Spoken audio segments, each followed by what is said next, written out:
Hello and welcome to another episode of the Ninth Warhounds podcast. I am back this week with MrKingKnoxy. We're going to start you off with some gaming stuff, just talking about gaming in general. And then we're also going to go into some organization news, and make sure you stick through to the entire end of the YouTube video podcast, whatever you're watching us through, for a big announcement that I don't even know of yet. So I'm going to be just as surprised as you are. I hope you like the new camera angle. I am we're streaming live on Twitch. So I'm trying to stream live to Twitch, but also record everything. And it's difficult because the way that the Twitch, Streamlabs mechanics work, it uses my one camera no matter what. So I have a second camera. This is my hand cam that I use for opening cards. So I wanted to make sure I could do both. So bam, we got this. And MrKingKnoxy seems to think this view is better, so I might actually have to start using this camera more often. It is better. It looks a lot better. It's just crispier. I want to start off with the Call of Duty League, because it's currently going on right now. I literally watched it for the bonus XP and the calling cards, whatever you want to do. I can let it run on my computer and then activate this stuff on my phone, so it's no big deal. I have watched quite a bit of the content. I watched last weekend too, and I honestly feel like this is going to be the end of the Call of Duty League, in general. Mind you, it was pretty much sold out for the event they had in Carolina. Now, I don't know if that is because it's in Carolina and there's nothing else to do. Have the event in LA or New York, and I want to see how busy it is. But it's weird because there's one team, I think it was the Florida Mutineers, I want to say. One of the teams got beat by just trash. They had this weird competition where they had these D League teams.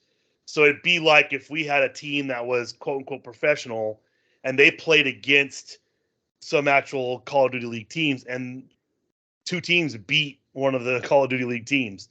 They weren't in the contest. They weren't even in the running this weekend. They lost all their matches, whoever it was. I can't remember which one it was. But I will say, watching it this weekend, there was a couple times where teams would stall. Oh, my headphones aren't working. And I'm like, bro, you've been playing for 2 hours. How are your headphones not working all of a sudden? Why are you trying to take a break? Whatever. I will give the announcers props because they are doing a very good job with what they're doing.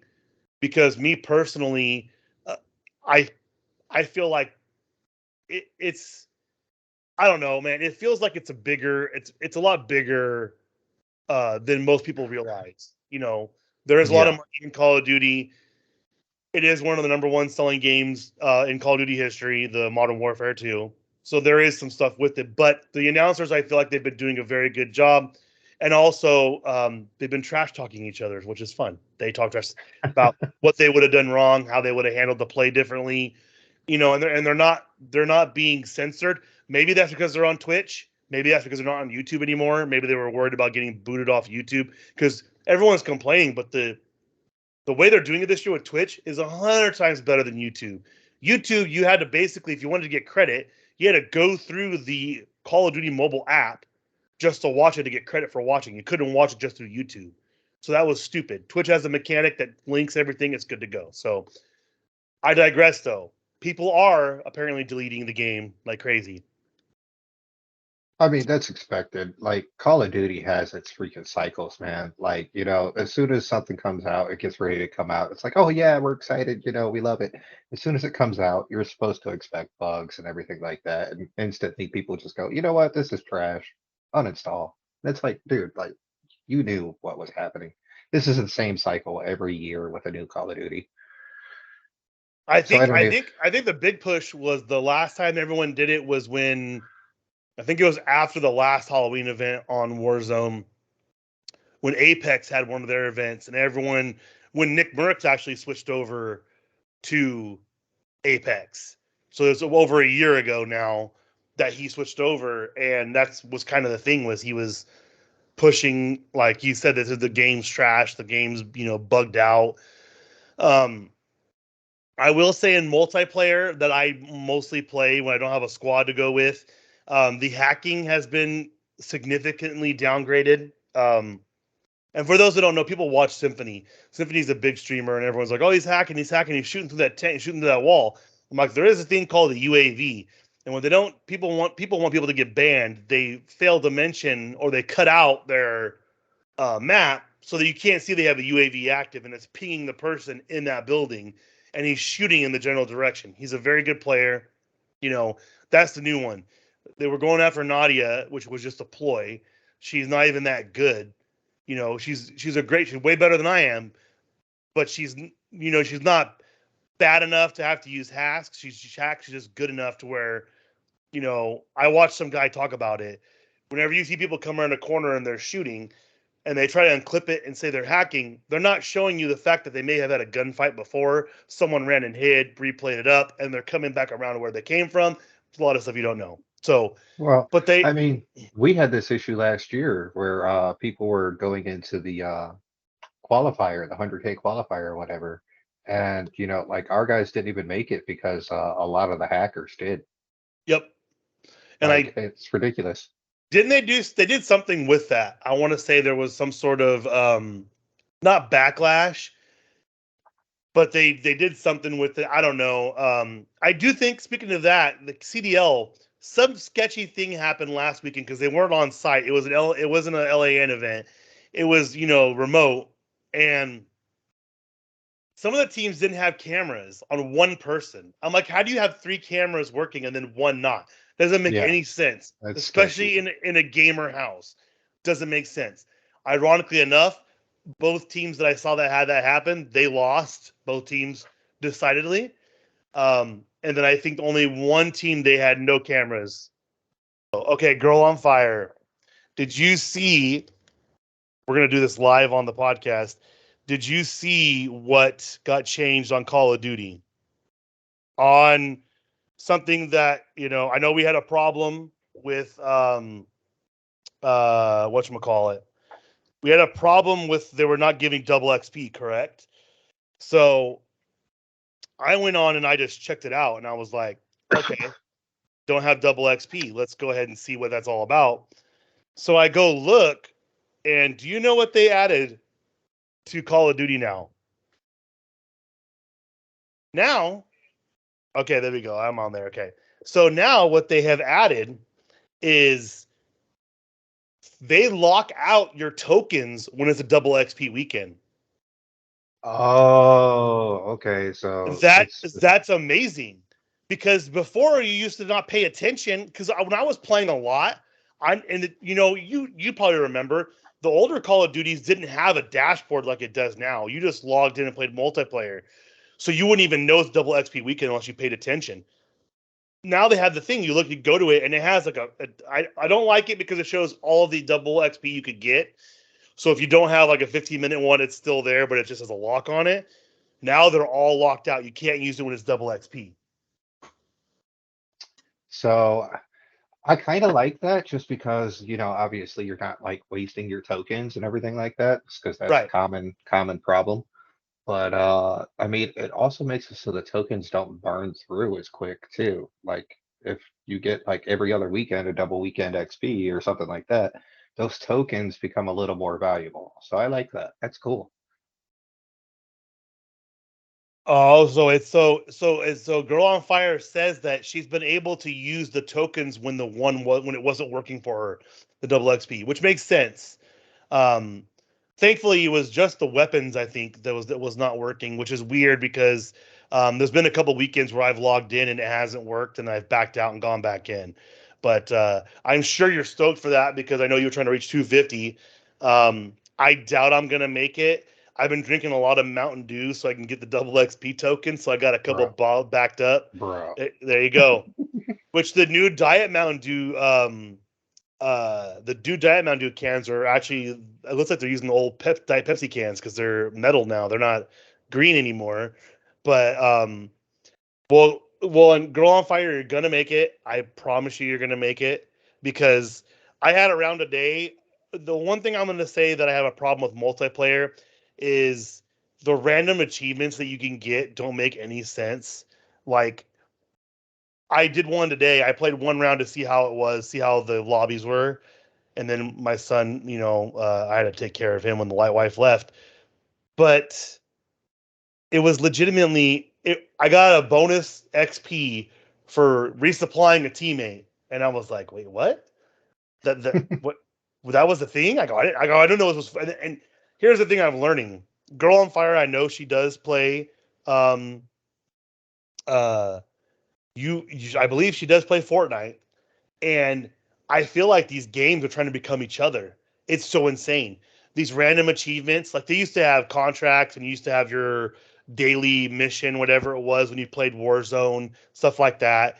Well, now they're going to for third person mode. You got your third person mosh pit. Um, they're literally Warzone is basically Fortnite with a little added storage. It's basically a mixture of Fortnite and Tarkov. Um, and then now Fortnite, they've announced they are coming up with a first person mode. They have added legitimately, you know, if she says that third person on COD is terrible. I will say some of the really good Warzone streamers, I've been watching them, and it's actually really fun because I feel like you get a better FOV when you're doing third So person mode. she's saying like COD is majorly copying Fortnite's third person. So like I want you guys to realize one thing also too. Like when Fortnite first came out, its main competitor was PUBG. You see what I Hmm. mean? Like now Riot, or I think it's Riot that makes Fortnite, right? Yep. Okay, yeah, like so Riot is now having to actively compete versus Activision because they're the two biggest companies right now. Yep. And so these two, like, they're going to be mimicking each other for a long time. Oh It's yeah. going to be hilarious how bad of a mimic it is. I mean, especially I'm not gonna lie. I had one friend that wouldn't play because of the build mode. Once they got no build mode, I think that's what set them into this trajectory because it exploded. I'm not gonna lie. My Twitter was full of just everyone like I am now back on Fortnite because of the no build mode, and it does change the strategy and changes. One thing I'm not liking is this new augment thing they're doing, and there's no if you're playing competitively, you're pushing hard and you drop hot, you have no time to learn these augments. And I learned the hard way that when you do the balloon augment, that you constantly get balloons and it's constantly making you float up into the air, making you a bird flying through the air, everyone to shoot you as a target. So, So um, that competition is going to be very fucking how do I say intense, because not only is it going to happen between Call of Duty and Fortnite, right? Like the big shooters, it's also going across the genres too. Like World of Warcraft, yep. Activision, uh they're waiting because Riot is getting ready to release their own MMO. Like Oh, yeah, so like once that happens, like these two are going head to head.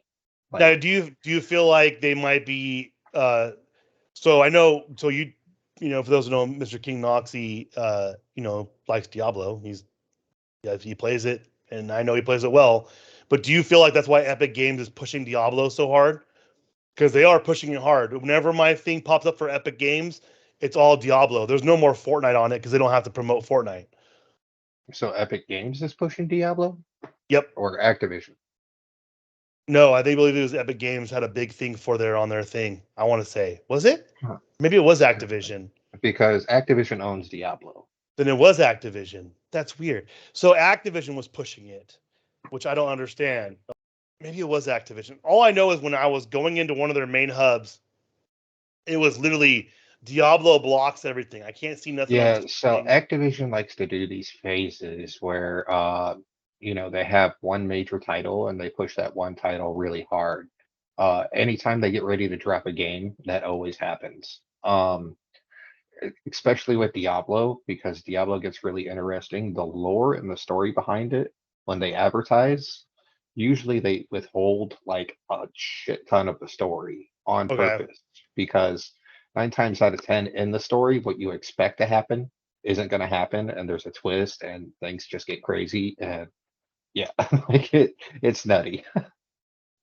Yeah, and I just never got into it because it wasn't my style of play. but I do know a lot of people who get into it. It's almost D&D like, where when you meet someone who's played D&D for any period of time, once you hit that certain mark, you're gonna play it forever, and Yeah, it, so it feels the same way with Diablo. D&D actually inspired Diablo. Okay. It was originally, one of these things where it was supposed to be like a tabletop game, and it was supposed to be like D&D, but it obviously morphed into something else, but it's definitely inspired through that. I think they actually have a D&D Diablo storyline. Like they I have wouldn't it doubt it. where I I would think not they doubt it one do. bit. So, but on the Fortnite thing, um, so I was grinding pretty hard. I'm almost done with the battle pass, but I haven't been playing that. I was playing PGA 2K23 to earn the Barstool Sports gear. I'm probably gonna stream some Call of Duty tonight, possibly. I have one friend I've been trying to get a hold of him, can't get a hold of him to play Fortnite.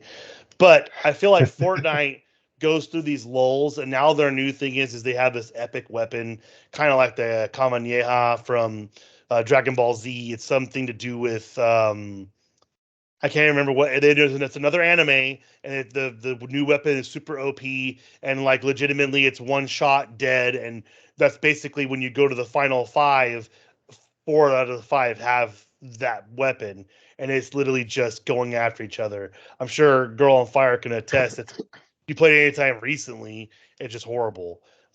Right now, I'm just grinding towards getting the battle pass done because I do think this is actually the first battle pass. This is the first one since I started playing. They don't have a mainstream character really in the battle pass. So I don't know if that's what's affecting people playing. Because I'm not gonna lie, I'm at level 86, I think, or 87, and usually levels 1 through 25, you're just playing bots. It's just bot lobby after bot lobby. You're sitting there, you could not move and be shooting at the guy, and they're jumping around, going crazy, and they can't hit you for anything. And today, I played one round because all I needed was like 10,000 points to get the Chrome Punk skin. And I was doing a challenge. And if you don't know, Fortnite, some porta potties or portals. I went into the porta potty, got in the portal, it shot me up, and I ended up in a gunfight. And literally, I was just shotgunning these people, and they couldn't hit me for anything. I took zero damage. I had no shield, and I was kind of like, man, they must have nobody playing. And I think part of it has to do with the fact that if you grind like Girl on Fire does, you finish the battle pass, there's no incentive. And then two of the challenges don't come back for 15 days and 30 days apiece. So a You whole see, month you don't have a challenge. that's exactly why I liked Diablo, is because it's very much a grind game over and over and over again. But Diablo 4, things are going to be a little different. Like, yes, it's a grind game, but apparently, according to them, there's also going to be some kind of like battle pass in there as well. So there's incentive to do that as well. So I'm really like, on the fence going, okay, what's going on here? Because I want to keep my grind game. So Yeah. I hope this doesn't blow up in my face kind of deal. It's I know teams people have to make a change, and like Girl on Fire said, she hasn't won in Fortnite in a while because she can only get to like the second gunfight with common weapons, and that's 100% true. Excuse me, I'm not even gonna lie. I've played sometimes, and I'm getting epic weapons right off the get go, and I'm like, there's no way, there's no way that I'm gonna be able to beat anybody because I only have one gun. I played one day, and all I had was I can't even remember what it was. It was something ridiculous. They do change. So one thing I do like about Fortnite is it's not really OP, but they'll have these guns that'll pop in that are just like no one's using them. Because guess what? I don't like using pistols. Pistols.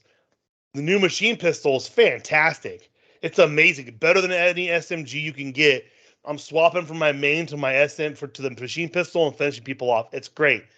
But like Girl on Fire says, everyone's hot dropping. This is the hottest game I've seen in a long time. I get the graphics are a lot better because they're using the Unreal Engine, so that's made things quite a bit different. But I feel like everyone has to try, and I feel like it also means like what happened with what was the other one? What was the other fighting one that just went bad?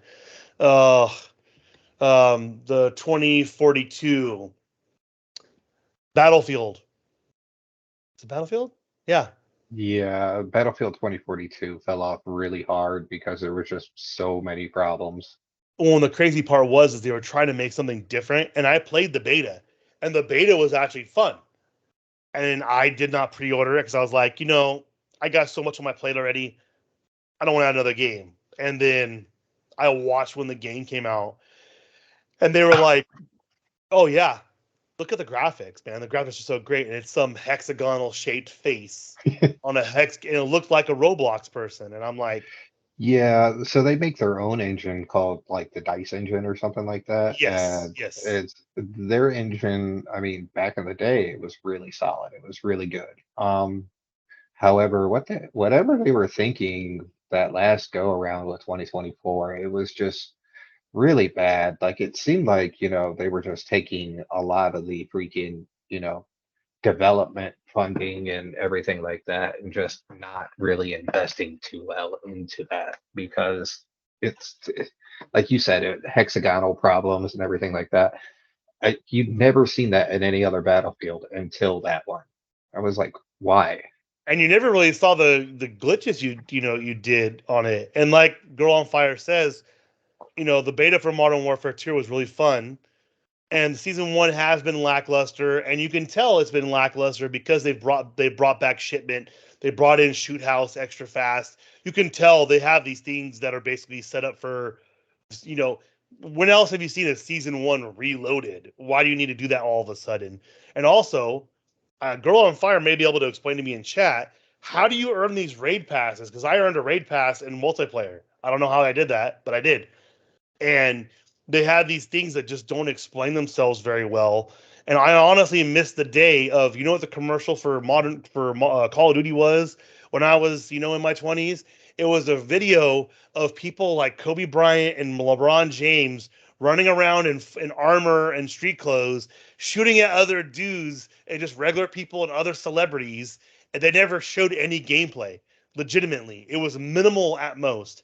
And now I feel like they want everyone to know everything that's going on, everything that's going to happen, how the gameplay is going to be. And then what's crazy is now they're having glitches like on, if you pre-ordered Modern Warfare 2, you purchased Modern Warfare 2, you can't activate your ultimate perk in Warzone or DMZ because of some sort of glitch that causes it not to work in Warzone. So I know there's going to be glitches. I have not tried to play old Warzone yet, which is they call it now, it's Warzone Caldera permanently. It's all that's on there.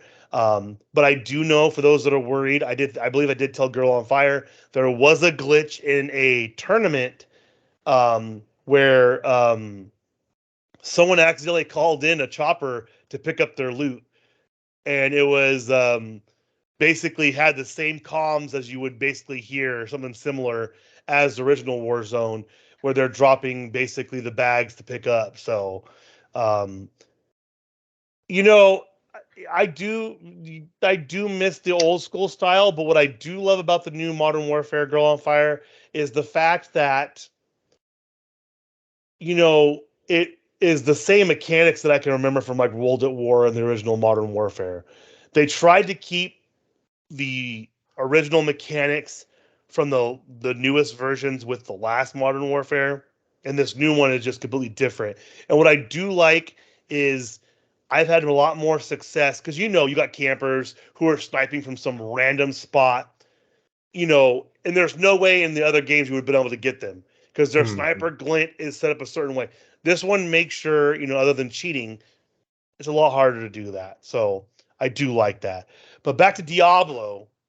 Um, Now, do you think they made these changes to try to make it go more mainstream, or were people actually Uh, asking for these changes? well, I can say for a fact, nobody is asking for battle passes or anything like that in the Diablo universe. Like nobody universally loves that idea. Actually, Diablo 3 got in a lot of trouble back in the day because it had a what we called the real money auction house. Oh, And basically, you were grinding for items, right? And you could sell your items for money or like BattleNet credits or whatever. either way. But it was a way to try to get rid of like duping and third-party websites selling items and everything like that. But um, people hated it because it was literally it locked out a lot of the freedoms of the game. So in Diablo 2, which is my personal favorite, you can grind for items, but you can also trade those items. Okay. Like there's an actual item per item value there. Uh, this means that like third-party websites, yes, they exist, but also, there's an economy to the game. With Diablo 3, that all changed. We couldn't trade items. Literally, it was, you either buy or sell it on the auction house. People hated that. Um, with Diablo 4, what we're nervous about is literally, things like that that restrict us. Right. We have the ultimate game in Diablo 2 already. Like the general consensus is Diablo 2 is supreme. It is always going to be supreme in the Diablo universe. But if you guys are continuing to make Diablo content, then we need to do something about that. Because if we don't, then you're kind of hurting the game. That's just the general consensus of it. I mean, not everybody feels that way. That's my hot take to it, Yeah. I should say. But I feel like most of the Diablo community would agree with that statement. We don't want auction houses, we don't want battle passes. But if you're going to make that happen, make it so that it's not so predatory. Because I don't know if you guys saw Diablo Immortal or not, the mobile game. No. Oh, all right. So literally every time you finish a quest, all right, it would literally go and prompt you with a pop-up saying, "Hey, you can save, you know, a 200% value if you buy these gems or whatever on the store." Because it's a mobile game, Yeah. but that is extremely predatory. That's extremely bad. And for a grind game, that's extremely annoying. Like, we don't do that in grind games. Well, and especially if you can earn it. That's the thing is. Yeah, and it was supposed to be like, they were telling people, if you're able to grind for them and get these items, then yes, that totally works. And mostly everything we would do was cosmetic. And that was like 90% true. Okay. Like, yes, there's a lot of cosmetic stuff to it, but also there are like upgrades, and you can't get those upgrades unless you pay money. Oh. So it's one of those. Okay. So Yeah. I mean, so more than likely, if you're saying it's like that with the mobile game, how long ago did the mobile game come out? Literally this year. So that And it, sounds to me like Battle Pass is a money grab as well, because they're going to yeah, basically give you some advantages, and whoever doesn't want to grind for it is going to want to be yeah. able to buy whatever tokens it takes to activate those portions of the Yeah. Battle Pass. Yeah, that's totally what we're nervous about right now. And Blizzard swears that this is not going to happen. So, because like literally, as soon as Immortal came out, it pretty much died in the first 2 months it came out because everybody saw it. Everybody knew this is BS. And when does the new one come out? 6/6/23. Okay, So so that's yeah. yeah, there's a lot of people going on this right now where it's like, okay, like we're holding you to it, Blizzard. Like you better make this freaking good, otherwise you're gonna kill that franchise. Like And that'd be frustrating, especially because of all the drama that they're going through. Why do you need to change the thing that already has a dedicated? I've never understood that. I understand Call of Duty, especially because they have different studios making different games, and it does different styles apply to different people. But when you basically have a dedicated following, you know, um, yeah, Yeah, yeah, a lot of it had to do with age too. I mean, obviously, like Diablo 2, when it first came out, was like 1998, early 2000. All yeah. right. That system there, like that they had, was above and beyond what any game was making at that time.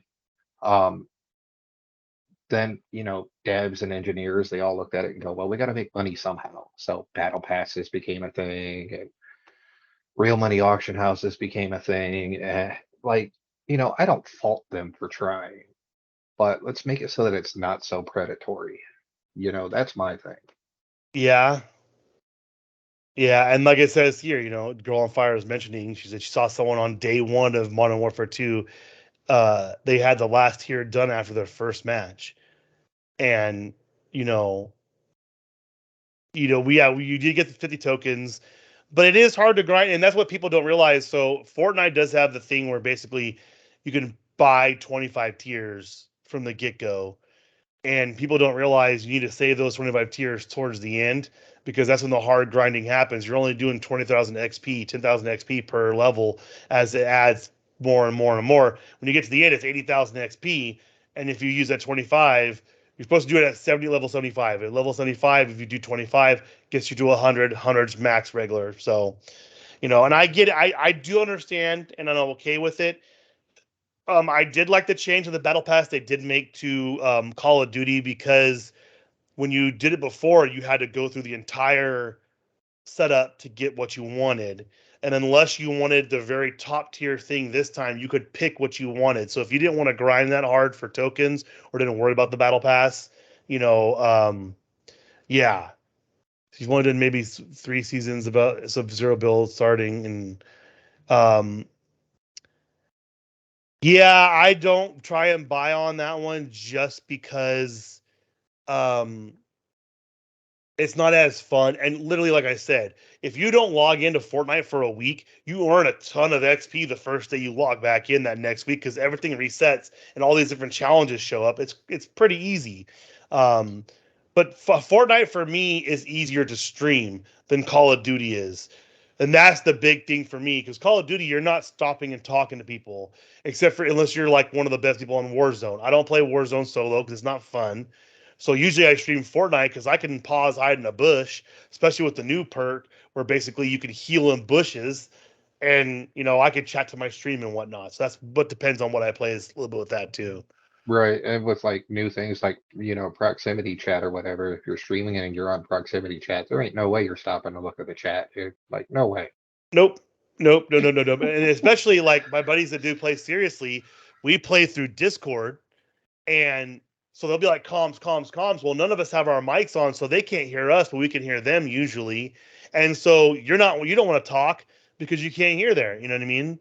Um, yeah, and like she did say, she mostly uploads the content, which I do have a program on my computer now that records all of my Fortnite clips.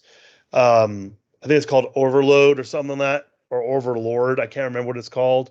Oh, I know Um, which one you're talking. Yeah, Overlord. Yeah, yeah, and so it records all that stuff or for me when I'm not is it streaming. Overlord or Overwolf or some shit like that. Overwolf. There you go. Yeah, Overwolf. Overwolf does all my stuff. It pops up immediately. Problem is they're always down now. Ever since that one website when it just shut down when they were doing everything for us, and not anymore. Um, so you play on PS5. So yeah, yeah. So it's PC games different. And now a lot of people are doing other stuff. I might stream High on Life tonight if I do a late you night know, stream. I want to say So that technology has gotten a lot better too, because like the people that oh yeah. strictly like stay on the consoles and don't like stream from a PC. Back when I started streaming, it basically you had to have a capture card, but now there Yep. are websites that literally make overlays happen for your console and you can Yep. put it on Twitch. And I was like, dude, where was that when I was starting? That would have saved me so much money. I think Discord and Twitch finalized their deals with Sony too. So you'll be able to talk on Discord through your PS5 and play and stream. It's insane. And when I actually started streaming, it was just before you were able to, I think they just started doing it on Xbox. But I still, in order to stream through my TV, I still had to have a capture card if I wanted my face to be shown. And it's just changed so much, which I'm excited for. Um, but I am also excited to get the news that MrKingKnoxy has. But before he gets to that, I am going to put a spot pause right here for a commercial break on the podcast. So we'll break here. The suspense. Exactly, exactly. Um, after the break, and we're back from our break. I'm trying to do this. You'll see the interaction between, but I want to do that for the podcast. We do have a commercial for the podcast on our listening capabilities. Um, I'm not too confident yet with the whole audio. Yeah, Girl on Fire. When you switch to PC, um, it's insane. It's insane. Light years ahead of what the console can do. So when you get a PC, so I have Turtle Beach headphones. I had the A40s, Astro A40s. Well, I love wired. I just had a lot of problems with the wire getting stuck and stuff. I didn't like having to adjust stuff. It didn't mute easily. This one right here is just so much easier for me, especially wireless. But I was playing, and then I'm like, oh, Turtle Beach has a app for the PC. It literally will optimize your headset for whatever game you're playing automatically. So I have a switch here that'll change modes. It could pick up footsteps better. I mean, it's insane. So make sure you have a good headset because that is the most important thing I think personally. Um, but without further ado, we'll get into what MrKingKnoxy has to say about last week. He mentioned a person who was not the nicest person, and more stuff has happened. Correct? Yeah, so Girl on Fire can actually attest to this because she was telling me about the tweets that he was doing. So basically, this person, he was a part of the Warhounds a long time ago. I'll give him that. I'm not going to sit here and lie to people and say that he doesn't exist or whatever because he does. So Indiana Jim, uh, AKA his new AKA now is like the 40-year-old something or other, and he just advertises the fact that he's, over 40 years old. And I'm just like, okay, that's cool, whatever. Um, so back when he was a warhound, we try to get everybody riled up and we try to get everybody posting their content. This is a content organization, we're content based. If you're not performing, then we're not doing anything, period. Um, so I did. I tried to get a hold of them and go, all right, you guys are doing a lot of good ideas and everything like that, but let's get this content out. Let's make this stuff happen. And he asked about numbers. So I said, okay, well, I'll give you what I'm comfortable with. And I gave him some numbers. And basically, at that point, he demanded all of the numbers. I want everything from all the socials. I want everything from the website. I want all the user information. I want all that.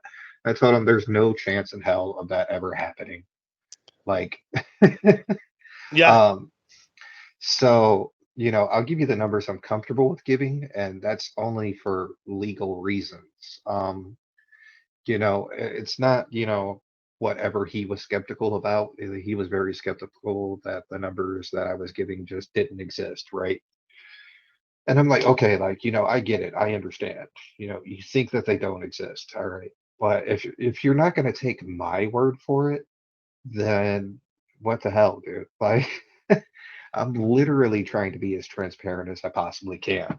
So if you're not going to take my word for it, then don't take my word for it. And that's all there is to it. And he proceeded to say and proceeded to demand, I want the user data. So at that point, I told him, you're crossing a bridge that you shouldn't be. And I told him, if you continue to go down this route, you're going to get eliminated. You know, First I'm going to silence you and tell you to stop. Afterwards, I got to do what I got to do to protect the organization. Right. So he didn't. He chose not to stop and basically proceeded to say that we weren't a real organization and that we don't have real goals or real agendas. And basically, I just want to line my pockets with your guys' money, Hmm. which is not true at all. Literally, if I want to have this conversation, I guess we should. I don't disclose all these numbers just for protection, right? Right. However, I am going to disclose one number just so that everybody understands one thing and one thing only. Okay.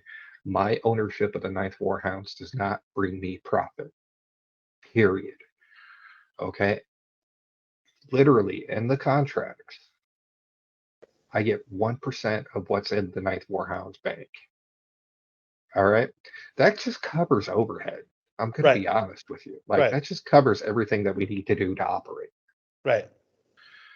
So for this guy to sit there and say that, I look at him and go, you absolutely have no clue what you're talking about. And I do remember when everything kind of went down, and I think it was three or four dudes bailed with him, and they started a different organization, which hasn't been active since about 3 months after they left the organization. And I remember, I'll never forget this. Somebody in the group, a female, he was being hostile to in their Twitch chat, I believe it was, and that's what this Yeah, guy was known for. Was it wasn't anything crazy like I'm gonna kill you and stuff or anything like that, but it was just very just overly misogynistic, aggressive. Like, misogynistic, whatever you could say. And mind you, if you do see his Twitter, it's legitimately all. Sadly, some of the stuff I agree with what he said, like because everyone's popping off on Twitter about Elon Musk blocking the journalists. Mind you, people don't look into it and realize that people were tweeting out his location, and it wasn't his location; it was his child's location, and they were basically attacked by a vehicle because they knew the yeah. spot. And So so effectively, he, like they're doxing they're Elon doxing Musk. him. Yes. Like that's stupid. Like So and highly illegal. but he's a kind of person he likes to bait, and that's what he was trying to do to MrKingKnoxy in chat numerous times by making these outrageous statements. When you would look at it, it'd be like that's something I would ask for, like if I worked for a company. But this is not. We don't work for this company. We don't work for the Ninth Warhounds. We're an organization that we're trying to help all each other out, and um, I feel like that was kind of one of the first kind of hiccups that we had in our first run that I had with you guys with the organization, Yeah, and and it put a little bit of a pall over everything because he started it all, and then really right before he left, it comes out that he's saying all these douchey things in people's chats, and then people are like, well, why are we believing this guy? And then already by that time, it kind of put a lull over the group, and the chat died down for about 2 or 3 months over that. yeah. So like basically this guy, I made my last tweet about him. Literally, I just said, you think you're cute. You think that you understand everything that's going on. You shadow block us and like just come back randomly one day, unblock us and talk crap about us. Like you've been a Twitch creator for how long? And this is how you act. Like, that's just incredibly appalling. One, not only are you not getting my sensitive information that I swore that I would never share with anybody, including the Warhounds, anybody, um, you're asking literally at that point to just, disregard everything that you signed up for. Because when you came in here, you were all about us. You wanted to be the active member of the team. You wanted to be awesome. All right, cool. I gave you the truths then, and I'll give you the truths now. One, the Warhounds organization is not here to just make every content creator rich. Like, Yep. that's not going to happen. I don't want that. Two, yes, this is a business. Yes, this is something I created. Yes, there are going to be business practices with it. And And I think that's the problem is that for those of you who don't know what an organization is, go ahead and look up the CDL rosters for the CDL teams alone. Look at their rosters. See how much they've changed over the past 4 years. How many teams have literally disappeared. There was a team that was co-owned by Post Malone 2 years ago, won the CDL championships that no longer exists. They do not exist anymore. The Dallas Empire do not exist. So you wanted to be out there. Let's be. I'm gonna put it bluntly, Billy Badass, and I'm gonna come in here. I'm gonna take over. I'm gonna do great. But then when you find out that all you're in here for is for the follow for follow, as if you want to find more about that, listen to our last episode. How that does not work. You know, if you are doing follow for follow, all that does is prove.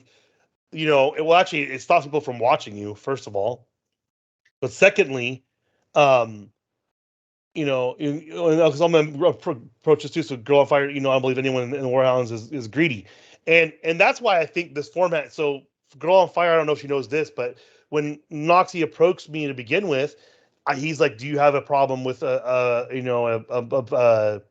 would you call it? A membership fee, basically?" And I'm like, "No, because that guarantees that the person's either on the hook or they're going to be actively invested in this. This podcasting is a passion of mine and I really enjoy doing it. And this is the least I can do to help get the word out there, posting a YouTube video, doing this, getting, out there.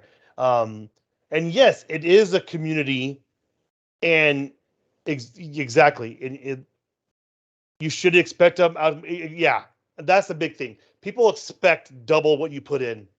And if you're just so let's say me and Noxy are best friends, and Noxy's like, "Hey, man, I'm starting the Ninth Warhounds. Come on in."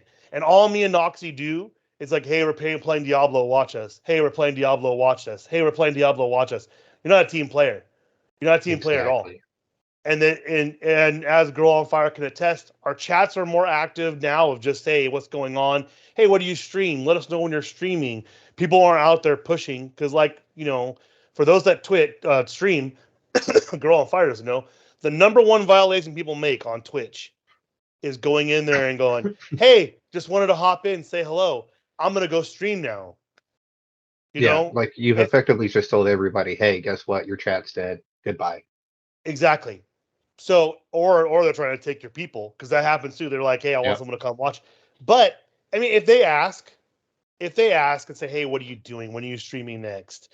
I have a lot of people that I follow that know I'm on the West Coast and they're East Coast. So when they finish at 8 or 9 o'clock at night, they know I'm not going to get on for another hour. Maybe they have West Coast people, whatever. But, um, and yes, you should feel like the organization is a family. I know there's some monetary stuff going on where you pay $20, but the $20 goes as an investment because guess what?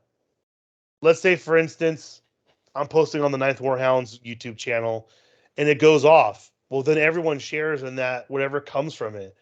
It's not about me being successful. I would hope that it goes off, or literally, if one thing goes viral, then bam, we're going to start shooting it off to everybody else. So I'm not going to say this as a crack to this person's team because obviously they are stalking us and obviously they are watching. So, hi, I know you're watching, but what I'm going to say is this team, all right, there's a couple in there that hate my guts. I get it. All right, whatever. I don't care if you hate my guts or not. I can give a shit about that, honestly. The one thing that I do care about is obviously integrity. You guys are sitting there, saying, "Oh, well, you did this, you did that, you did that." I don't care, man. Like every time I try to have an intellectual conversation with you, you just start firing off like it's some kind of like trade-off war. I don't care, not even remotely. One, you're not a warhound. You said you were, but you aren't, Yeah, obviously. yeah, All right. Two, I've tried to play ball with you. I've tried and tried and tried. All right. I am no longer playing ball with you. Period. and it's tough because I'm not gonna lie. So if anyone was, if you're watching this or you're listening and you were in the last iteration, you would know that Noxy would just he, he flat out said, "If we can't get this straight, I'm just going to end it." Because guess what? Like everyone's saying, "Oh, he's all about the money." He could have literally left the old Ninth Warhounds up and probably made money off of stuff that was going on. Because I was going Yeah. to keep making podcasts, and you Yeah. probably would have had. Because people don't realize, oh look, you have all this stuff linked together. The jerseys, people see cool jerseys all the time online and buy it. They have no affiliation, don't even like it. I want a Florida Mutineers jersey because it looks cool, but I do not like the team. I don't know anyone on the team. I don't know anything affiliated with it, and Yeah. literally could have So, made cash just off of that. But what he did instead of was put the kibosh on the whole entire thing and stopped it because it was not what it was meant to be. yeah. So the original intention was just not there. And so I said, okay, like for one, the guys that I put in charge, they weren't prepared. And that's fine. I don't hold anything against them. I never will. It's something that, I asked them to do, and they just weren't prepared for it. I'm not holding that against them ever. Um, the other part is, we get these instances where this is why we're private now, just because we get these instances where we get this one guy in there that wants to be the new team leader or whatever, right? And as soon as he gets told, you know, a part of your process that you want to do doesn't really reflect what we want to do, they go, you know what? Well, fine. I'm just going to take everybody with me. Yep. I don't like that. Not because I'm losing people, but because it creates these fractures. Okay. Orbit Clockwork Gaming. That is the place that this person is involved with now. It's a place where a lot of them hate me, supposedly. Are they even Um, play? I haven't seen them do anything.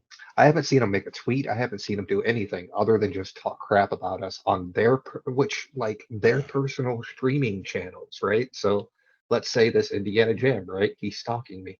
Dude, you're talking crap about me, making yourself look bad. Stop it. Which was weird because I know they all kind of stopped playing together too. Because I used to see them post all the time. I keep Um, track. I keep track.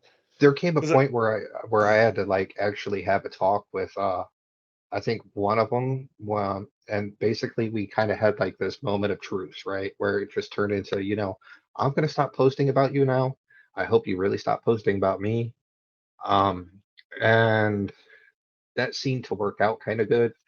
Uh, so far, that's been very good. Everybody's keeping their distance, but there are a couple where it's been really weird. And what made it even worse was during that whole fracture, like they were actively making fake like accounts on all of our socials and just talking as much crap as they wanted, right? And I'm like, yeah. dude, like I know who you are. Like, Well, and here's the thing: don't like your personal page or whatever when you're making a fake account because that kind of looks bad on you.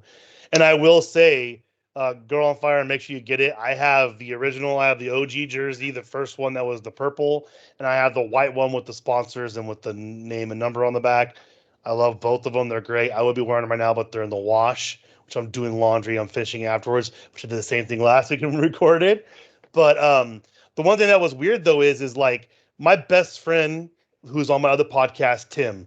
I have played every single multiplayer that we've both been on since World at War. He is my partner for World at War. He is my partner for all Call of Duty games. I brought him into Fortnite. Every game that I have played that has a multiplayer that he's cool with playing, we have played. And you can tell the quality of the people who've left when they stop playing with the person shortly after they left because the only reason why they were playing with them was because they were a body. And that's what they'll have a problem with too is like our chat, they'll be like, hey, hey, who's on to play Fortnite? And I'm like, hey, look, I would, but I want to dedicate at least a couple hours to play with you to see how your playing style is, see if we mesh together well, stuff like that. Maybe we will have something like, you know what I mean?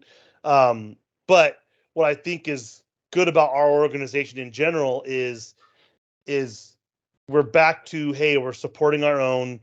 Noxy has the bots working, so if you do join, you will see there is notifications when people go live. And I do like those because I forget. Girl on Fire is in the UK. There are times when I'm up late. So whenever she posts a YouTube video, I could go click on that video, check it out, go through the whole thing because I forgot. And I go, you know what? Let me go to my channels I have on here and look at what people posted because I am way behind on my TikToks. I need to get back to my TikTok posting because I did pretty decent when I would. Nothing great, but I'm getting 5 or 6 followers a week just from doing that. And, it helps, promote and whatnot. But I feel like when you create a group basically out of hate, that's what you're going to get is hate in return.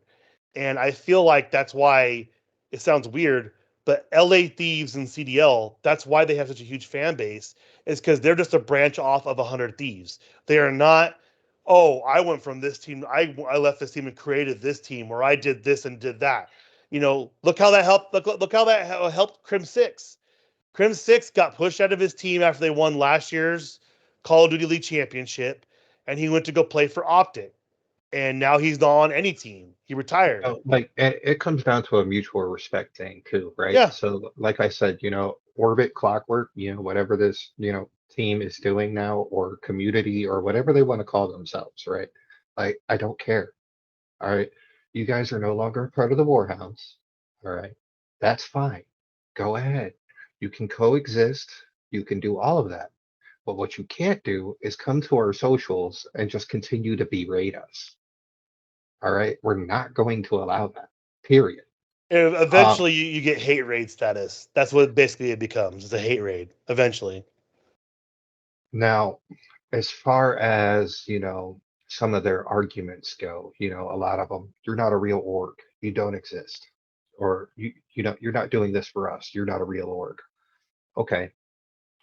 Um, the Ninth Warhounds originally was a project, and I told every single one of you, there are going to be some things that need to be learned, and there are going to be times where things need to change.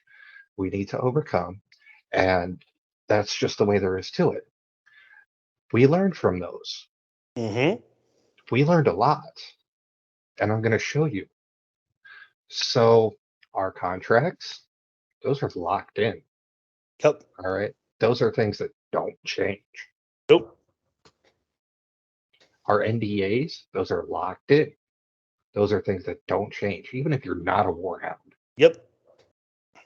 Like, even if you're not a part of our organization anymore, if you Mm-hmm. start talking about our private conversations, trust me, you're going to get in trouble in a I big think, way. and I think even like California, where I'm at, which has like the most pro or anti NDA, I think you still have 10 years in California before you could ever even mention anything, and have a quote unquote case to not get sued, but still you can get sued.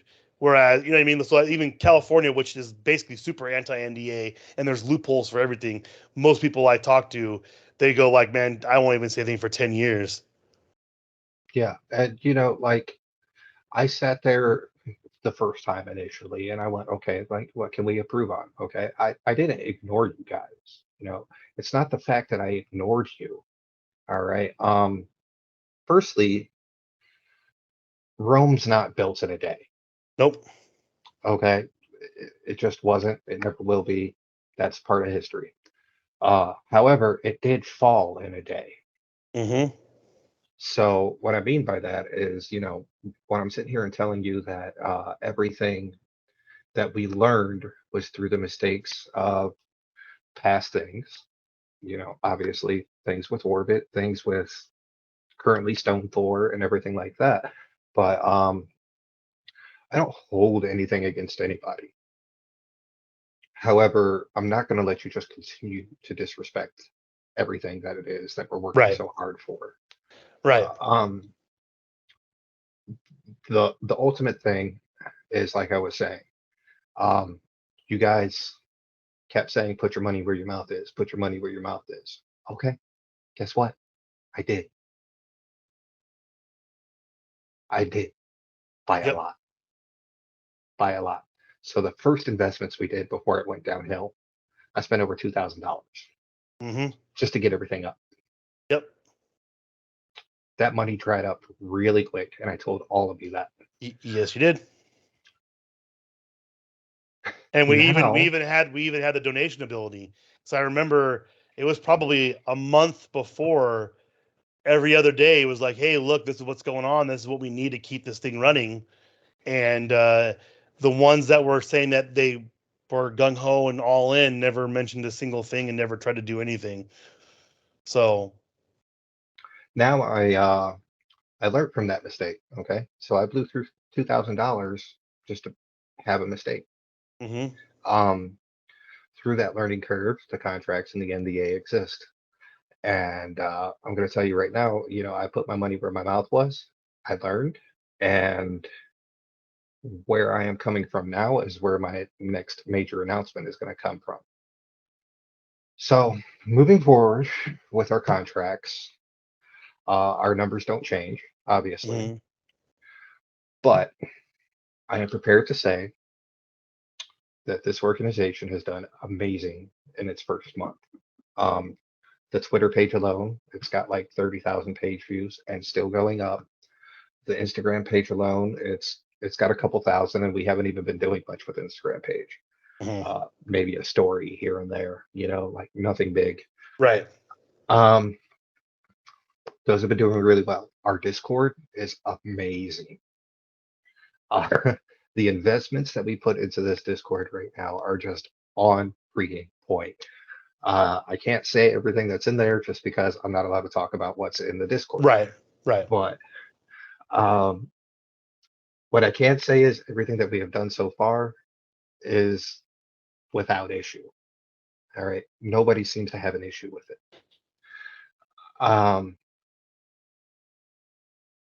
This is the fun part, right? So in our contract, it's a partnership agreement. You go, okay, well, you invest into us, we invest into you. All right. So already our goal was to make sure that we get people to Twitch affiliate. We've done that before. We're going to continue to do that. That's great. That's just something that we believe in, as our new motto is, if one eats, we all eat. Yep. So everybody's eating. Everybody's happy. Remember that last podcast episode where I said we were going to bring back the first edition shirts? Yes. Okay, so we brought back a shirt. It's not exactly this shirt. No, it's a little bit different. This is a first edition right here. And the reason why we did that is so that these remain the actual first editions. Right. Because there's only so many of these that were ever made. The t-shirts, I think there was only like 10 ever made. The hoodie, which I got over here, there was like 3. Okay. Like, they are ultra rare. Which you don't want to, because then if you had to do it again, they're gonna be like, I'm not buying it because you guys reprint it. Yeah. Yeah, we just ruined the value of those. So we're gonna make sure that they stay valuable. We made it so that it was an affordable cost. All right. So the current, edition shirt, we'll call it the fan favorite shirt. How about that? Yeah. All right, it's because it's it's the one that our supporters are going to be wearing. It's the ones that's really going to get us out there. It has Wolfie, our logo, and it has #NiceGaming, just like the first edition does. Yep. It's a gorgeous shirt, stupid cheap, and the reason why, the reason why it's stupid cheap is because these guys have invested into the Warhounds. What I am prepared to say right now, because we're not a real org, right? Yeah. Because this organization is growing and investing and doing everything it should be, all of the Warhounds on our current roster are going to get that t-shirt for free. Hey, it's a girl on fire. If you're still in chat, you heard that. You heard what he just said. So and that's pretty awesome. I'm gonna tell people these shirts are high quality. They're like that. What do they call it? Like cotton fiber blend, where it's like a softer material. It's not like a stiff shirt, and it's really nice. They're high quality shirts, and they're similar because they look similar to the ones we had a run of them on when he did the jerseys as well last time around. And I remember them because I got one and I was like, man, I'm surprised at the quality for this, because I think it was only I think at the time they were like $25, I think. And I was like, oh, I'm gonna see, and I'm like, no, this is a high quality shirt. Yeah. And she says she's excited. I'm excited as well. I love t-shirts, and especially because the thing is the jerseys are fantastic, but I don't like wearing dirty stuff. So if I get 3 shirts I can wear in a rotation when I'm streaming, and you got the regular t-shirt, I have 2 jerseys, and I know the jerseys are more expensive, so it takes time to get them. And I got lucky enough to where the first jersey dropped right when I got into the organization, and the second jersey dropped a good 4 months in. So I have plenty of time. I'm gonna up the ante here just a little bit more, just so you guys understand something. I took it very personal when these guys sat there and said that we're not a real organization and we're not doing anything to help them. All right, so here it is. This is the pause moment. Okay, everybody that's currently on the roster gets that t-shirt for free, right? Yes. I'm getting distribution to bring that t-shirt price down more. Oh, really? Now, you know what that does? Because that t-shirt price is going down, every Warhound that currently signs up, literally every new person in their Hmm. first month is going to get that T-shirt. And now a lot of people feel like that's a huge incentive because it's like you said, it's an organizational thing. When you sign up for something like that and you get an item that is showing that you're basically invested in us as well. So I think that's awesome. I wouldn't need it because I'm already 100% on board, but I do know how that does sway some people. But it does, like you said, it shows how real of an organization we are because guess what? If you're able to give a shirt out to every person joining the thing, that does, who does that? Tell me who does that still. Nobody. I Tell me a mean, company. the people that do that, I'm going to be honest with you, other organizations, and I'm not going to throw their names out there or anything like that because I think that's just crummy. Um, th- they're actively trying to figure these things out, and the Yep. first thing that they do is, when they sign a creator, they go, okay, well, guess what, dude? Like your revenue that you're making, you're going to have to give us some of that. That way we can, recoup the cost. I don't believe in that. The Warhounds don't believe in Mm-hmm. that. All right. So what I'm saying is to all of my creators, I don't care what content you create. If you're making money off of it, that is your money. And that's a key thing. People don't realize that, oh, yeah, I want to be the next Nade Shot. I want to be the next person. I'm like, well, if they're on a team, that team collects money off every event they go to. So if you're on Optic, if you're on FaZe Clan gets their cut. On top of basically you probably paying them a percentage of everything you get by living there. They probably get more money off of tournament winnings. They probably get more money off of appearance fees, all that kind of stuff. And you don't often hear people say, like Noxy is saying, that basically you're going to keep everything you make from it. And like Noxy said, like if there's certain things in our contract once you read it, people might say it's negative, but I think it's a positive. And there's options for us in these contracts that support the organization and ourselves. So I greatly Right. appreciate. Yeah, and that's a really big announcement. That's I mean that's that's dramatically big, as Girl on Fire has said. Is it's very exciting, especially because I mean, like I said, So I had to buy a bed from Costco to get a free T-shirt. The last time I got a free T-shirt, and the bed was not cheap, and the shirt was cheap and small, so I so just it want to didn't give fit everybody me. some context too, because I can already see the comments that are going to go happening, especially with people that are actively stalking us now, and they're going to go, "Oh, well, you didn't give us the jersey, dude. The jersey costs $100. The jersey's a jersey. You're not Like, you're if for in order for you to get a jersey, if you could bring $1,000 into the Warhounds monthly by whatever you're doing, that's going to justify it because you don't realize a percentage of what you're bringing in will get you the jersey. People don't understand that. A good example is, do you know why golfers have sponsors?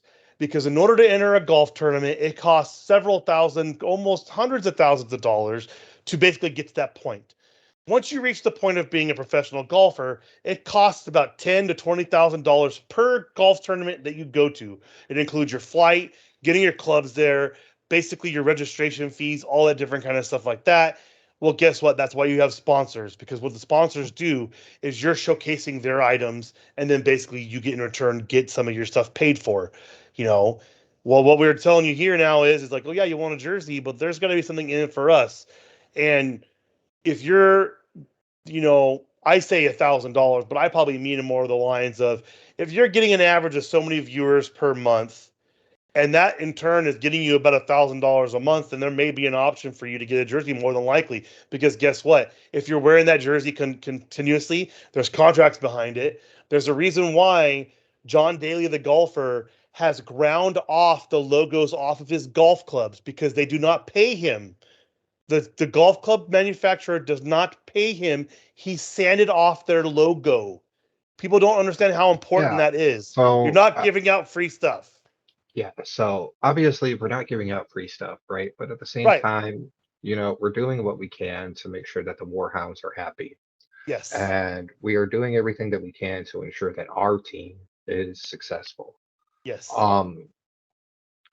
With our contract, we basically have this little clause that says, there's a certain percentage. I can't say how much it is, Right. but this certain percentage goes to goodies. All right.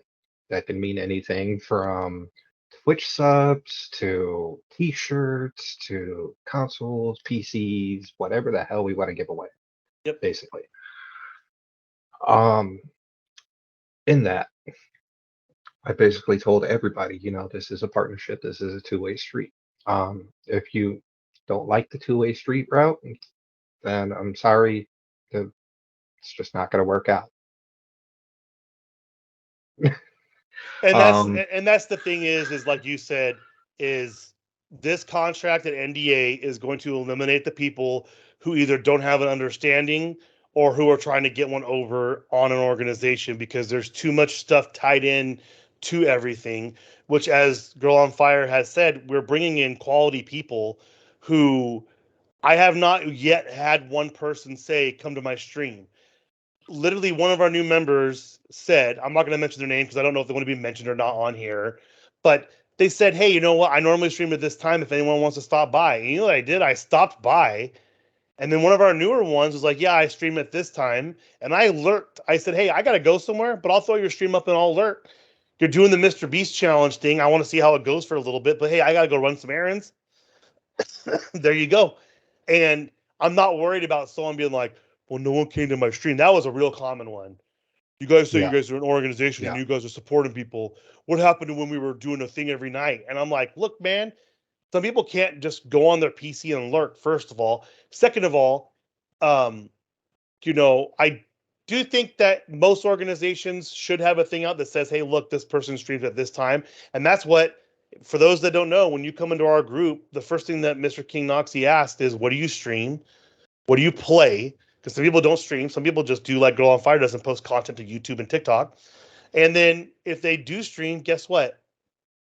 Find out what time you stream because we want to make yeah. sure, A lot of you it know, has to do with impatience too, because while we were having that problem, we were also having the ones that are like, well, you skipped over me. I'm like, no, you're in line. Like, you're probably next up, but you just don't want to wait. Like, exactly. I'm not a miracle worker, man. Like, I And can't that's the, just I can't yeah, just yeah. magically, crap out freaking hundreds of views for you. That's not going to happen. I'm not going And to magically crap out, hundreds of dollars for you either, because that's not going to happen either. and just so we pointed out to Mr. As we're talking, Girl on Fire has said like she it's her she calls it her Zen. She basically says like, she posts videos, not expecting followers or subscribers, you know, and basically she's happy she's doing it. And that's what Yeah. gaming should be about. And that's And why you and see how that's many the people expectation. well, how many people have you seen quit Twitch recently because they said it's not Hmm. fun anymore? And that's what we're doing. Literally, I started playing Call of Duty because I had a boss who I hated who told me when he would get frustrated or he would get upset with workers, he would go home and put their names in his head on people he was shooting in Call of Duty. And he said he would do amazingly. It was a stress reliever. And that's what I Yeah. do for now. So That's why I play games, is a stress reliever. so that's the expectation I have with any warhound. Is literally like, if you're in this for the views, it's not going to work, Nope. because firstly, you should have this is the greatest example I have today. So last week I posted a video for the Diablo 4 reaction video. I thought it was just going to be whatever. All right. I didn't think it was going to be, a big deal. Uh, didn't expect any views out of it. Didn't expect nothing.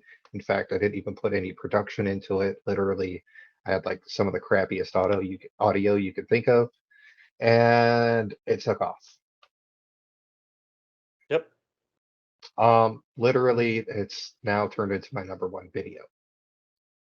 And that just shows you, I mean, you don't like I've had the same thing. So I used to do unboxing videos for Short Part 4. And I'm taking a break so I can focus more on my podcasting and whatnot. But I made a friend in the process who was another reviewer of other boxes, and both of our chats on our YouTube videos is us talking to each other about what we got different, this and that. But guess what? I've had people come over from his channel to watch my videos, and my videos would not average a lot. They get like 100 views for the unboxings, but I had fun doing it because I made a friend out of it. And like you said, you're not in this. You're it's something you do for fun. You can't unless you got into streaming at the beginning of the pandemic. Either there was no chance that you're going to be the next big streamer. It's not going to happen. You may be able to make a living. You may be able to um, earn some extra cash. These things like that. Once I get back into my streaming mode, I hope I may be able to do that when I'm more consistent. Um, and Girl on Fire said she's like it's a stress reliever. COD is a stress reliever for her, and some people do that. It starts off as a stress reliever, then you realize you can record the video, then you can post the video, and now you're getting double the satisfaction. So she's stress released from that she gets the zen from posting the video. It makes you happy, and we want people who like Noxy said, it wasn't in a production worthy video. It was literally just as reaction because obviously Noxy feels very strongly about Diablo. So it's a passion of his.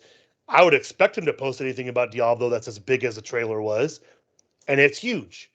So I feel like our organization is for those people who look, if you have aspirations to be a huge streamer, I would still say check out our website, which will be in the link in the description of Yeah. the I YouTube mean, video and that's the everything, thing, because right? Like you never know. the Ninth Warhounds has always been this thing. You can be the big guy or you can be the little guy, but it doesn't matter. At the end of the day, you're still a creator for the Warhounds. Exactly.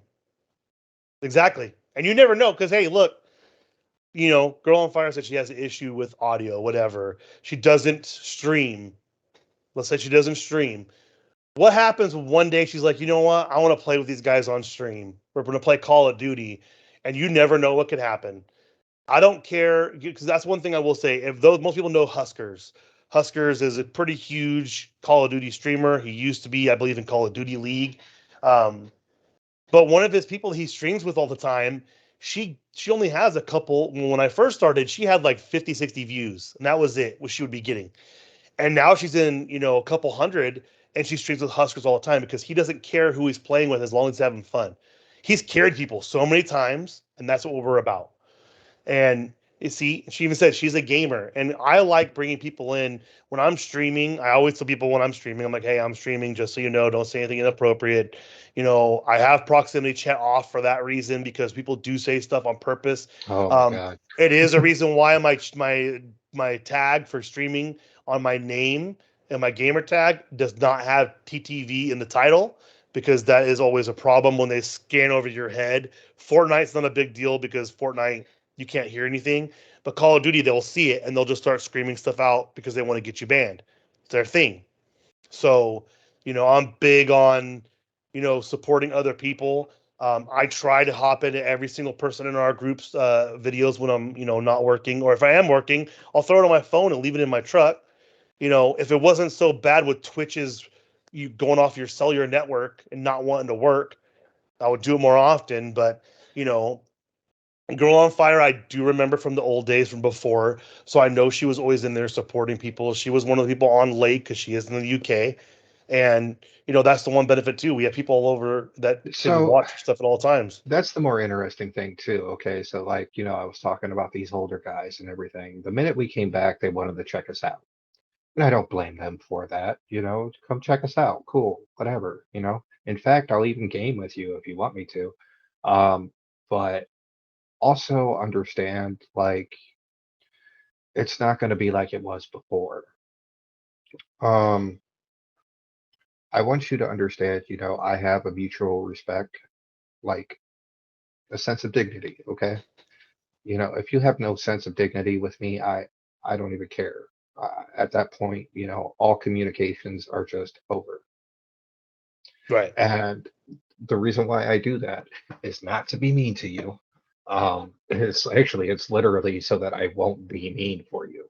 Like I don't want to be that guy to you. Like Right. some of them are trying to demonize me, going, like, well, he's a jackass, he doesn't know what he's doing, or he's a jackass, he says some really rude things, and I'm just like, okay, like, dude, like, you haven't even got like 1/10 of jackass. Like, you're there, you could be here. Well, Like, and the dumb part is if they took the time to look at the contract, look at the NDA, they literally we're making the changes that they thought we should have made in one way or another. Some right. people, And and we're literally, making the organization better. I would literally tell them every time too, and I would just give them that warning and go, look, man, don't jump off that bridge. It's because I understand what you're saying, and I'm getting there. Yep. Like, don't jump off that bridge now, You keep because the saying minute Rome, you Rome, do, Rome wasn't built in a day. That's the yeah, big thing. yeah, like Rome wasn't built in a day. Don't jump off the bridge now. As soon as you go off that bridge, it's going to be hard to bring you back. Yep. Yep. Because usually, and I've learned this in the gaming community, um, people burn bridges. That's what you do. I don't know what it is. They're just like, because I'm not gonna lie. So I was a part of an organization that doesn't exist anymore. I didn't even know what it was. I first had just gotten into Discord because my buddy has a podcast, and we started a Discord for his podcast. And there's people were like, "Oh yeah, come through." The requirements alone for some of these organizations where you have to basically interact with the chat at least once every day. You have to be involved in these game nights they have. You have to give talks about the organization, know the organization motto, and all this kind of stuff like that. We're casual gamers where you could actually be a professional gamer if you wanted to. You could be a professional streamer. You could be a professional creator in general. And that's what we want. We don't want to have something that's so organized with rankings and all this kind of stuff. You want basically the thing to run itself on its own with some leadership Yeah, and then and information. these guys are going out there jumping off that bridge, saying, they don't want to, they want us to be a real organization and everything like that. And I was like, well, I'm going to be honest with you, with my image that I have, I don't want a bunch of middlemen in my project. Like, I don't want that. Oh, Like, I don't want these guys, controlling every aspect of the org. Like, what I want is for you guys to have no middlemen, no involvement in that. And the reason why is literally for simplicity. it it's literally simplicity. Instead of me sitting here going, okay, you have to jump through this hoop, this hoop, this hoop, this hoop, this hoop. Now I just go, you know what? Guess what? Sign the contract. yep, yep. Sign it, don't sign it, and it's no skin off my back. And if you don't agree with it at a certain point or want to change, here's my blessing. Go ahead and do it. So, and that's what Noxy flat out talked me through the contract when we were going over it. He's like, if you have any questions, and I was kind of like, I understand a basic contract. I've had enough jobs to know this kind of stuff, and you know, um, personally, as soon as I saw some of the stuff, I'm like, man, this is going to help a lot of the issues we had before. First of all, and then be like, well, a lot of this is a major improvement as well. So it was kind of a double whammy. It was, hey, it improved on this, and then all of a sudden, I'm like, look, as Noxy hinted at earlier, we don't talk about anything that's talked about in the Discord, and that is a huge thing because people don't realize the issues that come about when someone says something out of context, out of line. We could be having a conversation, and Hmm. someone could take one line and say, "Well, this is what they said," and I'm like, So eh, that's a good example that Girl on Fire just said. She mentioned division leaders. So back in the day, before we, actually exploded, we had what we called the division leaders. yes, Division leaders basically took control of that game, and then everybody was with the division leader, and they were supposed to be working together, right? yep, Literally every time we had a division leader, somebody would make it implode. yep. Like, literally every single division leader just went, you know what? I'm going to do my own thing, and I'm just going to take these people with me. Yeah. And then also, like Girl on Fire said, you had people that would, oh, I should have been the division leader, blah, blah, blah, blah, this and that, this and that. And then I believe I think after the second time that division imploded, we created like the second in command. that was in charge of helping to organize everything and keep everything in line. Yeah, And then all that would ever end up happening is one person in that group would be doing all the stuff, and then the other person would just be complaining, saying, "We don't have enough events. We have no tournaments. How do we get in yeah, tournaments?" And you were basically like, "Find them. They're everywhere. I mean, do yeah. your I'm like, thing." dude, like you're the guy. You're in charge. What do you mean? What are you And I talking will about, and I right? will say Girl on Fire was amazing at doing her job, getting people in lobbies, because I will say when she took over, there was a lot more times when there was multiple people playing together and trying to get, set up time, especially being that she was in the UK. Um, I think I played with them one or two times when there was at least four or five people in the lobbies that we were doing. So there was literally consistently full teams set up. So Yeah. but So I don't think that's a good direction to go now because no, so literally what we did was we cut both of those roles out, the division leader and the helper to the division leader, right? Like we totally got rid of that. There are no middle guys. It's B and the war. yes, That's it. yes, which we could create different groups to post about. I do think it's good to keep the chats clean, like for having different games. But other than that, there's no reason other than, hey, look, I'm hopping on. You know what I mean? You know? Yeah. So I mean, I don't want that, I hate holding people, accountable, period, when it comes to stuff like that. Just because, I don't want you to think I am the monster. I don't want you Right. to think that I am being mean. But this is business. And so literally I had to come to terms with that. I came to terms with it literally by just saying, you know what? There's one guy you're going to answer to, Yep. and it's the guy that made you sign the contract. And that's the easiest thing to do. And like you said, it's less stressful. You can just upload what you want and support people too. And that's the big thing. Because if you're in charge of something, you're not focusing on watching people stream. You're not focusing on watching their videos. I'm not gonna lie. Literally, I've had my cousin's wife is TikTok famous, and she lives in LA, and she has a very specific kind of content she creates, and literally she was on the New York Times website and in an article, and they were showing her video. And I will never ask her, but she was giving me advice on what to do, how to do it. And I feel like that's what you're here for. And people don't realize, Noxy, if you have questions, obviously he's in the Diablo community. He knows how to stream that. He knows how to do reaction videos. And I think that's the big thing now. If you watch a lot of these professional streamers, they do have people that do their content for them. And if you notice, if you're on Twitch, they usually have content that drops the next day because they can't show that content for 24 hours on there. So there are a lot of stuff that we can learn from each other in this group. And that's why I do like, because a lot of people don't know certain things, like you blindly sign contracts. Twitch, when you do it, it flat out tells you in bold writing, they're the primary place you're going to stream if you are an affiliate. Yeah, Mind so you, if you're barely an affiliate, they're not going to bother you. But once you get to a certain point, you have to watch yourself. so I made it stupid simple, right? Like, I mean, so Yep. it's just obvious conduct, all right? Racism and hate speech, obviously, no. Gambling, obviously, no. Twitch doesn't allow gambling. Nope. So, uh, if you act like an adult, you'll get treated like an adult. If you start fighting, well, I'm just gonna turn you off. Yep. Um, Before you go on though, do you think they're going to start banning the card pack opening on the video games soon off of Twitch? um, not really, because that's more RNG than it is gambling. Well, no, but there's a big problem with the FIFA community about this, because they call it pay for play, and what they do Well, is it's no different people from opening a pack of Pokemon cards and going, okay, I got a Charizard. But what they're looking at banning that too, because what guys are doing now on streams is you pay them for what they're opening.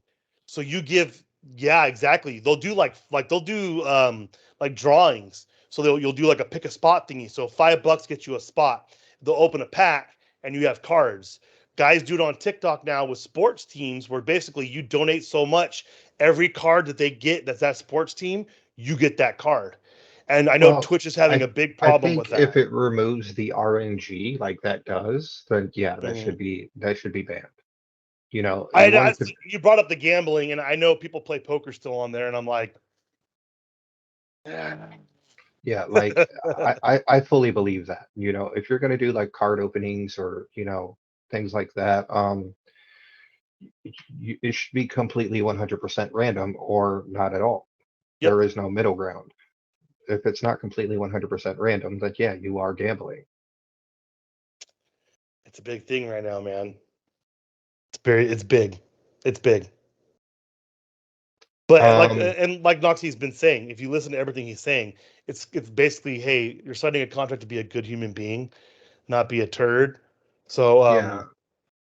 So like in my conduct, I literally say, all right, obviously you can't be a turd or whatever, but you signed here to be a creator. So mhm. let's literally create. We're going to grind together. We're going to make content together. We're going to be doing this stuff together. If you don't know how to do it, that's cool. Now you're going to learn. But at the same time, I want you to recognize, these people out here are mutually have your best interest at heart. All right. Every person in here has signed the same deal you did. And it's literally saying, we are a team. If you don't Yep, like that, then you know where to exit the team.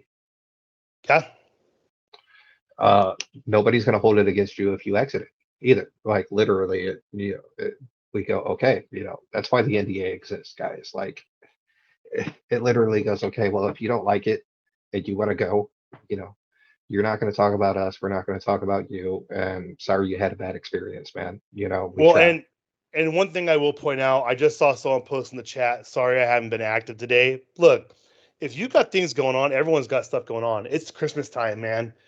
There's times that Noxie sent me a message last weekend when we were supposed to record, and I was passed out. I was asleep. Woke up extra early, went to bed late. And he's like, "Hey, no problem. Is there's no stress added to, you don't want to be that person that's just like, oh, uh, I'm gonna be here and I'm gonna make sure everything's super rough for you and stuff like that. No, that's not the way this works. The way this works is Yeah. we're I, a team and we're gonna support each other. I think a lot of people took it that way the first go around. And I just want to say that's completely not it at all. Well, and I Some, will I will say other organizations, it is like I said, with the one I was in, it was a requirement. It was almost like you're taking online college courses, and for those of you that have, you will know when you do online college courses, they have a requirement for posting on this one group and then having so many responses that are heartfelt and actual responses, not just good job. That's how a lot of these organizations are now, and I do understand if they want to become the next Face Clan, that's what you have to do. You legitimately have to have a Discord that's still active. But I am very leery of that kind of stuff because who says they're not just going to sell off the team or sell the group off to I someone mean, else to make all money? right. So I look at FaZe Clan right now, and I just kind of, all right, they blurred the lines, man. So one, they have the middlemen. Okay. Hmm. All right. I don't like that. I don't like middlemen in my project, period.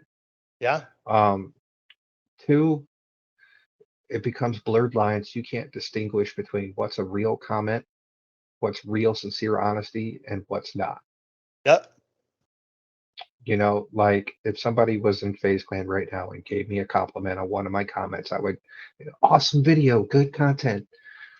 Do you really mean that, or are you just here because you know it's going to get some reactions?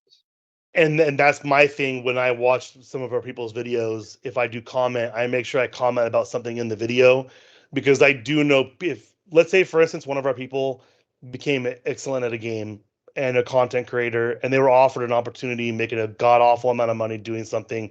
I want the people to see the algorithm and see that, look, their YouTube has actual comments from actual people, and it's not some guy from Bangladesh that doesn't speak English that's just being paid as a bot to comment on different stuff.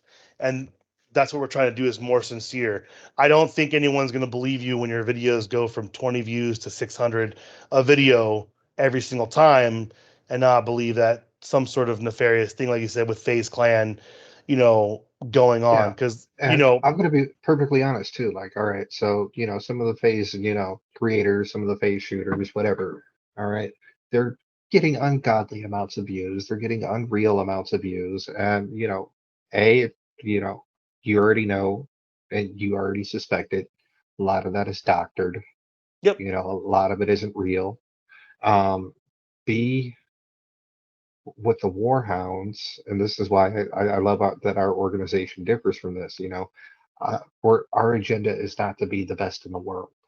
No. Our agenda is to be the best team we can be. Yep.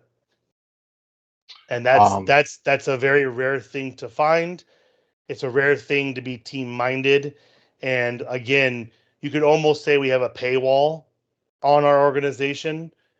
And I don't even say that I say that in a positive context because yeah, I the mean, the paywalls get so much hate, and I understand it too. They do. They get so much hate. 9 times out of 10, you look at a paywall and go, okay, well, even if this doesn't work out, you got my money, you stole my money from me. That's not true. Like, I'm gonna do everything that I possibly can to make sure that this works out for you. And that's why I spell everything out for you and I show you the direction and why I have these podcast episodes for you. And, like, I'm trying my absolute best for yep. you. Yeah.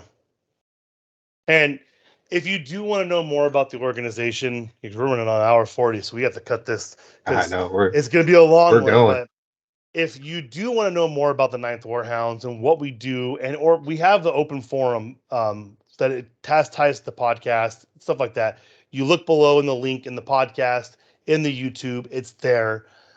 There is an active link there where you can actually send a message to Knoxy himself if you have any questions. Because I'm not gonna lie, this type of stuff, the ages of people that are trying to get involved range from 16 to 60, trying to get in on this streaming business. And I know people under the age of 25 that haven't dealt with contracts before. It is something very daunting. So we do want to make sure you're not feeling like you're signing your life away. And Noxy can go over things more with you there. If you guys do have suggestions, if you do have games you want to see us play, I do mention this on my normal podcast, but I do like to play other random games. It's how I got playing High on Life. I love Rick and Morty. The game was free on Xbox Game Pass. It's 18 plus. I think I might stream it tonight, but I have to make sure I have no one under the age of 18 in this group because this thing is a filthy game. Um, but let us know what you want to see or what you have generic questions. Noxy can bring it to the attention of people on the podcast itself. I'm gonna try and record something before this next weekend. I am off Friday actually, so I'll probably try to do something Friday before the holiday weekend to give you content throughout the weekend. I'm actually going to try and do something on um, the results of CDL, and I'm going to do some deep diving because some stuff that's been happening, like Hydra, who apparently, like I said, his headphones keep not working, and people are like, "Dude, this guy keeps stalling every round. Out of his headsets keep going bad. Something's up. I don't know what it is, but we're going to find out." Um, yeah, so we're gonna see. I'm gonna bring some more content to you this week again, and I will make sure after this I will have Noxy on to go more into Diablo because I'm sure some more information is gonna come out before then. Um, and then Noxy, what is your YouTube channel? You just search MrKingKnoxy on there? Yeah, it's just MrKingKnoxy for everything. I So try yeah, I try to keep it everything. dude, I tried that, but someone has some half my handles. So for the longest time, for those that don't know, I was Grizzle CEO. And a Grizzle CEO, for those that don't know, Grizzle is the company from Parks and Rec.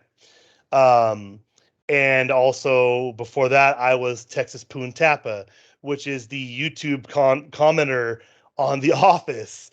And he's all screw you, Texas Poon Tappa. Well, that was my name, and actually somebody tried to buy that name off of me, so I made a deal with the person, and I got that one. But now I am part of a bearding organization. So my new name on Instagram, because I don't have it linked anywhere, is Beard or Bust. Follow me there. I am active there a lot. So if you do have questions that you can't get a hold of Noxy, which you should be able to, but if you have questions for me about the podcast, if you do want to come on and discuss anything, we're open to outside people that are not members to talk about gaming in general. Because I do have a very big passion for gaming. I'm 38 years old. I was gifted a Nintendo for my third birthday, I think it was my fourth birthday, because my dad wanted to play Duck Hunt. So I've literally had a gaming console in my life, my entire life, from Nintendo to PlayStation and now to PC. So I'm very big on it. I just spent before this, before my son took a nap, an hour just showing him how I can build houses on Fortnite. And he thought it was the coolest thing. He was just sitting here, he's 4, telling me, oh, put a window there. Oh, put a window. Let's do some stairs. And, I was just having fun because I'm a big proponent of it. And Kids today, dude, like I never understood it. Like my parents, right? They were never really big into video games, but they never really understood it. So when they picked up the sticks, they were just lost, right? yep, Kids today, dude, they wrap circles around me, and I'm just like, dude, like, what the hell's going on in this game? And they're just like, yeah, you build here, you do this here, and you do that, and I'm like, how? they had that kid that was trying out for FaZe Clan. He was 5, I think it was, and FaZe Clan had did the thing where you had to have a viral video, and he faked getting banned on um, Warzone. And how he did that is they have 2 computers, and his mob logged into his account on the other computer, which booted him from the one. It went viral. He's amazing. And now I don't know if you've seen was the big trend is dads who have a camera on them while they stream, and their kid is the one that is on the screen, but they have a camera on the kid as well, and they do like a co-stream. And there's Yeah, one that I followed, and it was his birthday, and they got like Tim the Tap Man, all these famous people to say, happy birthday to him on stream. It was the coolest thing ever. But I yeah. digress. The new generation is definitely progressing into something much They're cooler, which is they're next something I level. like. They're Like, next level, and it's pretty amazing. bro, like, can you imagine 10 years from now when everything's VR and everything's metaverse and everything like that? Like, it's just gonna be insanity. And our generation is just gonna look at that and go, yeah, right. Well, and before we end this, I want to say if you want to see the new trend right now, search. There's a guy on TikTok who goes into VR Among Us and he terrorizes children. And he chases them and he yells at them, and he literally he doesn't play the game right. He basically makes sure he picks one person, he kills them, and then he sprints to the button and hits the button. And it was that person. He convinces them that it was the kid, and the kids freak out, and it's amazing. It's great content. But the kids are doing VR. These kids sound like they're 6 or 7, and they're doing VR. The meta thing I don't think is going to work as well as I thought it was going to be. I But don't know. Like, so the meta thing is this thing. Well, Facebook's metaverse idea of the metaverse is completely different from what the metaverse is gonna be. yes, All right. So like that is more of like a chatting social kind of thing. We're talking about like Ready Player One status. I don't know if you've seen this, but I was at, just going to say that exactly that. like Activision is really heavily pushing into the metaverse. That's the whole reason why the Xbox acquisition is going through right now with Blizzard.